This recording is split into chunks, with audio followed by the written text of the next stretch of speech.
So, hi everyone, I'm with Neil Johns, who's the Director of Customer Contact Operations at MERJE, who's a specialist recruiters for the collections and recoveries industry. So, Neil, great to chat with you again. Really good to see you. So, really interested in just hearing some of the things that you've been hearing through the lockdown period. Huge amounts of focus on resourcing and volumes and those kind of things. And so, because I'm really kind of keen just to really capture your perspective, really, and what you've seen. Yeah, I think, as you'd expect, a lot of what I'm hearing in terms of the industry is with regards to the impact on impairment figures as much as anything, and obviously the ramp up that ultimately that's going to see at the back end. I think post furlough, which is obviously having a big impact in terms of how people are recruiting currently, I think that you'll see a lot of movement in the collections and recoveries functions with regards to recoveries and litigators specifically. There's been a big requirement, certainly within commercial collections for the litigators. We've seen a big increase there, and from a volume perspective, I think we're going to see a really big increase in terms of both operational collectors and certainly from the third-party collections sector as well. I know specifically with one client, I think talking figures in the thousands really in terms of ramp up from the collections frontline piece. And do you think that's going to change? So obviously we're sitting here at in the start of November now. And we just had furlough now extended just yesterday, right out till March. We've got the payment holiday changes have sort of gone through. We've just gone back down into lockdown. A lot of what we've been hearing has been sort of like there's been a lot of sort of ramp up of hiring, particularly on the consumer side, in anticipation of it ending. But now it hasn't ended. I mean, how do you think that's going to impact it? Yeah, I mean, it's difficult to assess because there's definitely a variance in terms of clients. So there's those that I guess are doing exactly what you just said, Chris. So they're in that we're prepared phase. Let's get people in. Let's get all the bodies that we need, and I guess in place now. But the other side of that coin is I think furlough is creating a bit of a clog in the whole system. So that commitment from senior stakeholders to put those people in place until that furlough scheme's ended, because I guess wider business implications are you going to commit to making I guess the redundancies that you were going to make in the business until that furlough scheme ends, which then ultimately from a recruitment perspective creates gaps within different parts of the business. So there is a real flux there in terms of how businesses are approaching it. And the whole approach, I guess, to the digital recruitment world, which is in essence what we're predominantly in at the minute, is very variable by clients. So there are those that have been very risk averse to making hires in a virtual world, and there are those that have absolutely embraced it and are very much down that channel already. So there's no one stock answer to it, to be honest, and not to sound too much like a politician. It is absolutely, there is a real differential between how businesses are looking at this. And I suppose in some ways, some businesses will hire early, get ahead of it. Yeah. Other ones are almost like in that wait and see mode and wait for the actual volume to hit before they then go out and hire. Massively. And I think that where we'll see some really big changes and quite a lot of movement in this sort of area, this sector, is those that have sort of gone early, I think will have picked up some great people, because I think the perception that people that have been made redundant, or a market that's flooded with redundant people, or they obviously aren't as good a great caliber, I guess, as a defined search. I think that's a myth that's gone in this market, because the number of redundancies, the number of people that have been made put out of work has meant that there's genuinely some fabulous people. And I shouldn't say this because as a supplier or a recruiter, there has been a lot of direct hiring, because the businesses that have been savvy are aware of that. I think where you get real use out of someone like myself or our business is, I guess, finding those niche roles where it is still about pulling somebody out of a business, and that generally we've been finding is more in the digital space. And again, that's where businesses that again have been ahead of that curve in terms of the digitization, so looking at pushing in terms of using WhatsApp functionalities and such like, the businesses that have been ahead of that, they've got prime people that are sat in their business and other people want them, and that's, I guess, where you would engage with somebody like me. So you touched a little bit about digital recruitment, and that's been another debate that I've sort of been hearing a little bit about as well. Do we go completely digital with all the working from home, including the onboarding, the hiring, and everything like that, or do we have some people still in the office? And I suppose there's huge advantages about being 100% digital in terms of, like, you can hire people from wherever the country. Absolutely. Are you seeing more people sort of like the geographic independence is sort of disappearing, or what's the themes you're picking up there? So there's two. So I think, again, there are businesses that have absolutely been on board with this from day one and have no issues with doing it. I think particularly in the fintech space, and unusually actually in the GI space, which I guess that from an external perspective you would have that probably a bit more stoic and not as evolutionary, but they really have been on board with the whole digital piece. Yeah. Where I think it's been a bit slower in terms of people adapting is more traditional banking. Really, they've not been as fast on the take up with digitization. But I think the biggest flip on that I would say in terms of how that process will look moving forward is, in the 15 years that I've been doing this, I've never seen a switch from the first question I get asked now from a candidate perspective is, what is the flexibility? How many days do I have to be in the office? And that has always traditionally, predominantly been cash. And that is now not the case. It is very much around how many days do I have to be in. But then to flip that again slightly, from the start, that was very much in a world, I think, of people have got themselves into a mindset of, I would rather be at home pretty much most of the time. We are just starting to see a little bit of a turn on that now, in that people still want that bit of flexibility of going into offices for a bit of interaction, to do key meetings where it's multiple stakeholders. So there is a bit of flux on that. Yeah. So the whole sort of working from home versus being in the office, where do you think it's going to evolve to? So you talk about it sort of changing. I think multi-use, multi-purpose. Yeah. I mean, personally, I work from home 99% of the time anyway, and I love it. But the majority of our business prefer being in the office. And we've had sort of such a kickback on that people have quite early on were saying, look, when can we get the office open, because they like that interaction. And again, I think, not to sound repetitive, at the start, definitely the feedback we was getting was predominantly home with a little bit of office, and I still think that that's where we're at. I still think that the majority of people, if they were on a 3-4 days at home, 1-2 in the office, that's the ideal, really. Interesting, we did a poll on LinkedIn from a candidate perspective, and that was very much, I think it came out sort of 80% plus was people wanted to be at home 3-4 days. But when we did the same poll, but from a client perspective, it was the complete opposite. They were, clients still wanted that 3-4 days in the office, but you can have 1-2 days at home. So there's definitely going to be an interesting clash there at some point. It's really interesting, because there's a real sort of, I think there's a sea change. I talked about sea change before in the whole environment, and it's almost like that we're having to learn how to build relationships over video calls, which I think is definitely. And I do think initially sort of we've all been off at home. You sort of like you leverage your existing relationships, don't you? But like now we're having to learn how to build it through video calls. Massively. And you can really sort of see the change sort of happening. And what happens going forward from here. I mean, there's such huge benefits about being remote, but there's that little piece around the relationship piece, or going out to see clients, or going out to see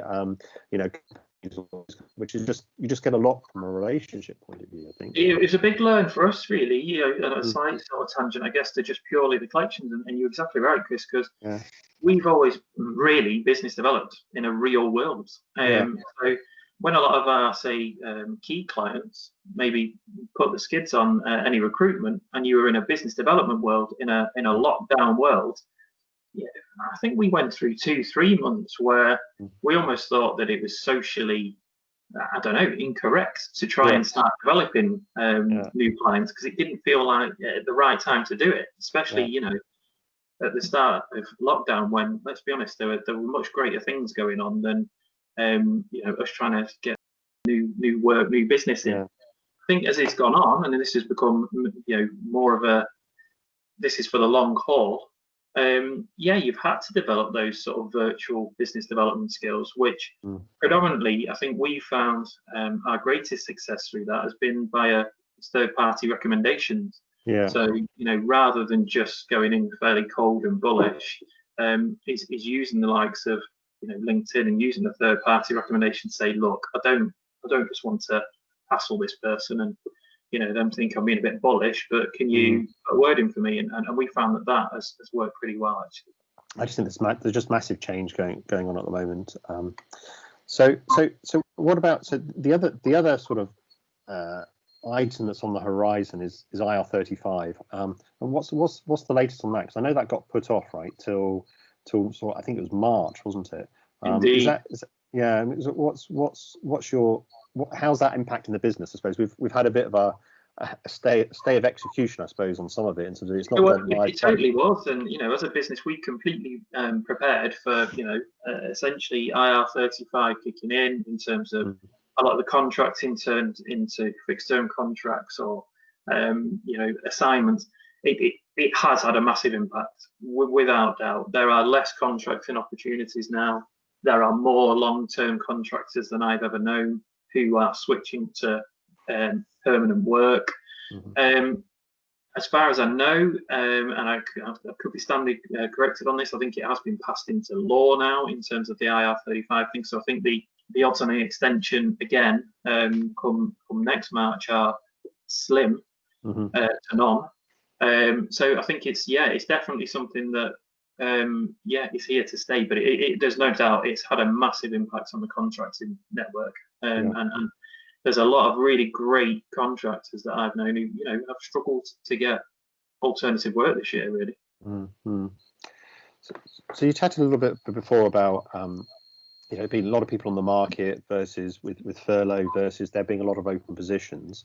I mean, do you think it's a hirer's market or an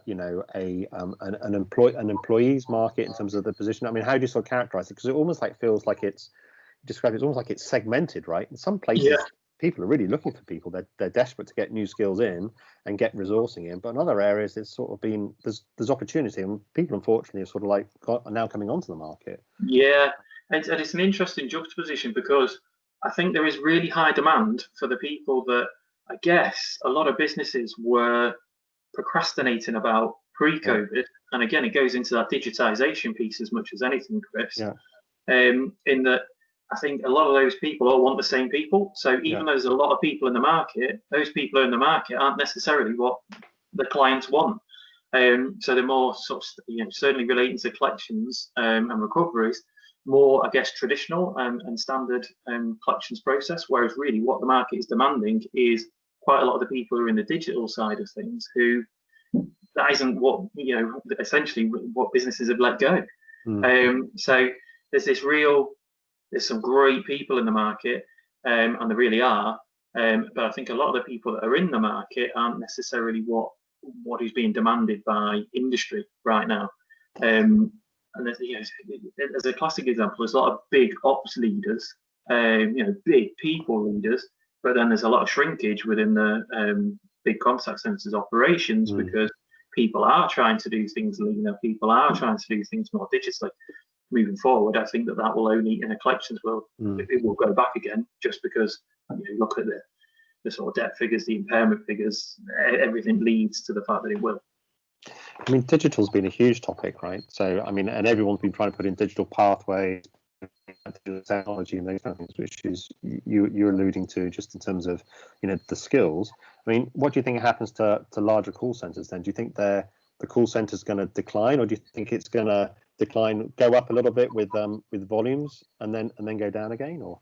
everyone that always sort of predicts the decline of contact centres, it never really seems to actually happen. So what I personally see is a lot more multi-skilling. I do genuinely see that there will be a lot more multi-skilling of the operation of the contact centre. I do think there might be a bigger move in terms of people moving their collections operations to either specialist BPO collections operations from a cost perspective. It is impossible to think that we're going to come out the back end of this and the bottom line impact that has obviously happened, that somebody within, a finance procurement area isn't going to go, well, actually, can we shift this to a third party specialist? I do think there'll be a lot of that. But I don't see the numbers, certainly from collections and recoveries, coming down. I think where we might see, in a wider context, which I guess is out of the collections world, is you might see a lot of the servicing piece being reduced, and that will be, again, working on an omni-channel proposition, but more multi-operational, really, from a frontline perspective. Yeah. I mean, you talked a little about consolidation of contact centres, and you see that that sort of creates economies of scale. Which I think could potentially happen. But what do you think about onshore versus offshore? So there's been some conversation you've had around, well, how do you feel about people working from home if they're offshore, or if they're having to work offshore? But then even if they're working from home offshore, I mean, what's are there risks around that? I mean, any insight on the move on that? Or? Yeah, I mean, I'm not hearing too much about too many people or too many businesses, should I say, who are massively looking to go back into more offshoring of that work, and I think that it'll be interesting to see how that's controlled from a as you say, risk perspective. But I guess logically to your sort of I guess where you're posing the question, why not? Ultimately, if you've got the MI, I mean, I think the big myth that's absolutely been blown by all this home working was that industry always had a hold on people, that work wouldn't be as productive at home, you wouldn't have the relevant amount of MI to give the comfort to a CEO, to an MD, that people were doing what they do. That myth has been absolutely blown out of the water. And most of the feedback that I get from the businesses that I deal with is that, if anything, they've been more productive. If anything, they're more efficient. So why would there then not be a route to offshore this work, or to outsource this work if you've still got those same measures in place? I think the big shift for me, which is sort of a slight transgression from the question I guess you asked me, Chris, is the attitude of MDs and CEOs post this. And I think there'll be a lot of MDs and CEOs who will rise and fall by the feedback that they get from their senior leadership team about how home working has worked. And if you've got a fairly stoic, dare I say it, more rigid MD who still believes that everything being centralised, everything being in office, I still need to touch it, feel it, etc., their workforces are going to be decimated, because frankly the person over the road who's doing it will be absolutely happy and receptive to the new world. So it's interesting what you said about, I suppose, almost like financial pay versus flexibility, and sort of like the balance has changed a little bit.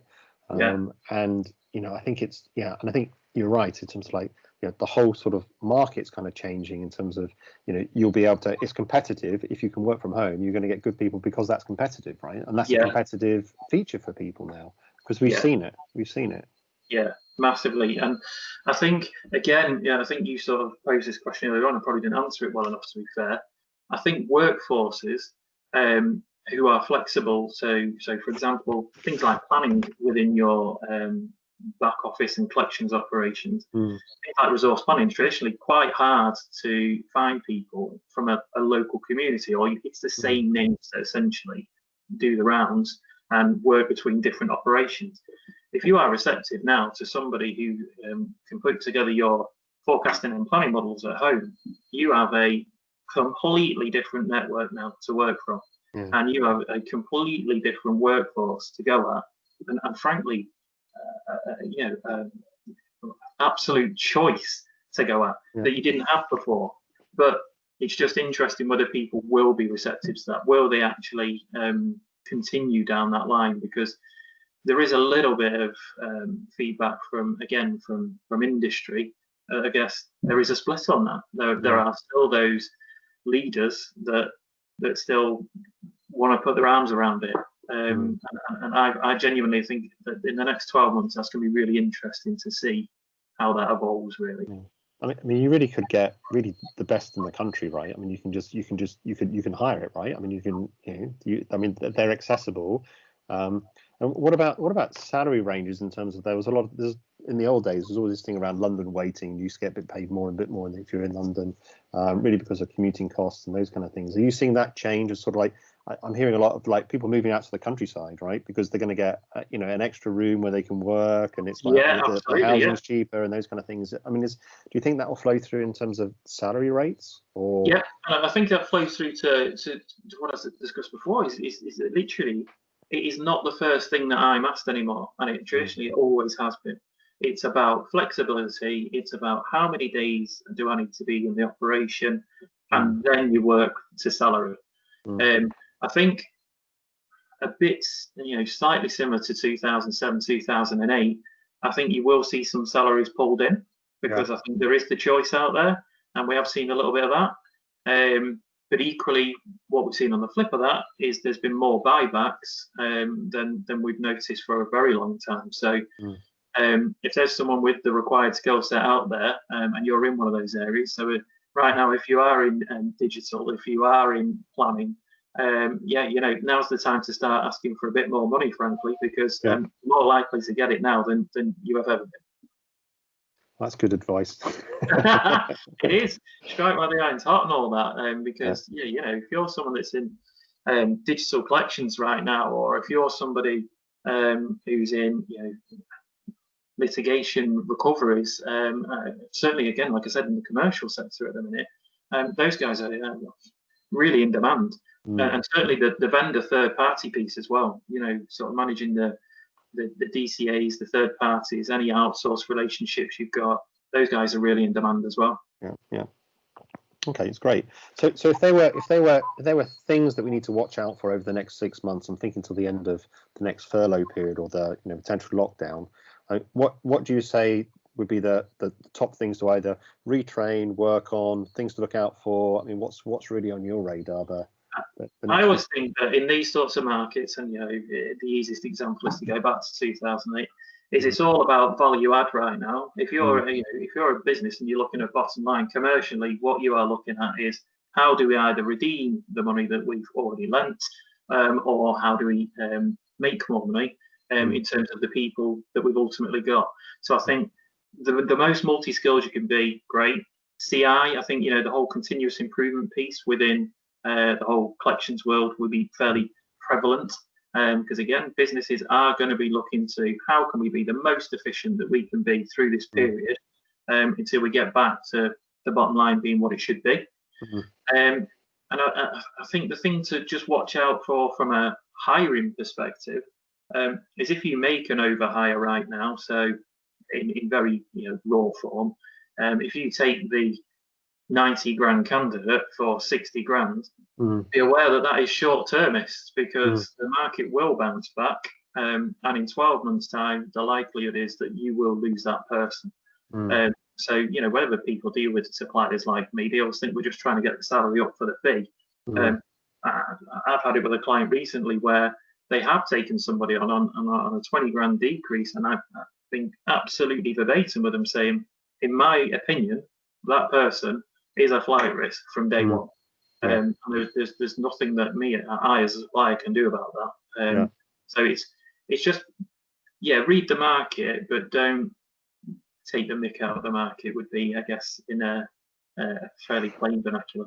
And there's quite an interesting analogy there with customer treatment, right, as well, which is like it's about being, at least the whole thing now has been around being transparent with customers, being honest with customers. How do you sort of like really help them in the situation? It sounds like what you're saying is almost like be the same in the employer and employee market, right? Yeah, totally. Treat your people the same way. And what also feeds into that, and I probably should have alluded to this before, Chris, is if you are now moving into that digital recruitment process, what is your process? What does that look like? Because there's a danger with a digital process that you can let things sort of move in a way that you wouldn't if you were just meeting somebody face to face. So, cancelling meetings late on because it's a virtual meeting and you reschedule it because it doesn't feel as personal. That sort of needs to disappear from the market. That you need to value that meeting in the same way that if you were meeting that person, face to face, and just getting an actual process in place, because I think a lot of these businesses are still learning, like we all are, new world and all that. I hate saying that, but it's just a thing, isn't it? It's just to get those processes in place, make it so it's a standardized process so everyone knows what they're getting into, and try and set those usual timeframes that you would to onboard somebody. Yeah. Well, the world's changing pretty fast at the moment, and it really Neil, is. Yeah, Neil, I really thanks so much for the time as ever. It's always great to chat to you. It really is. So thanks very much, and stay safe, and we'll chat soon. Cheers, Chris. Appreciate it. Okay. You too. Cheers.